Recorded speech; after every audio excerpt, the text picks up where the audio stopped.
Les rumeurs enflent depuis quelques semaines. Les trois pays membres de l'Alliance des États du Sahel, AES, vont certainement sortir de l'UEMOA, l'Union monétaire ouest-africaine qui gère le franc CFA et qui comprend 8 pays de l'Afrique de l'Ouest. Ce serait imminent selon de nombreuses sources.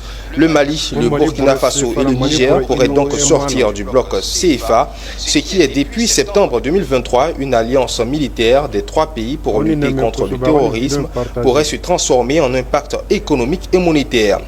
Une évolution qui pourrait s'expliquer par les sanctions de la CEDEAO dans sa volonté de sanctionner les coups d'État militaires dans ces trois pays et les sanctions au portefeuille de la BCEAO.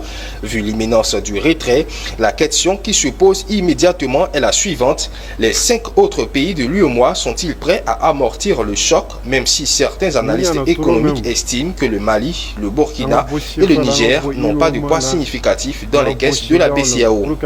Il n'est pas exclu d'écarter un scénario catastrophe que la parité du franc CFA soit revue légèrement à la baisse. En d'autres termes, faut-il craindre une dévaluation du franc CFA en cas de sortie des États AES du bloc CFA?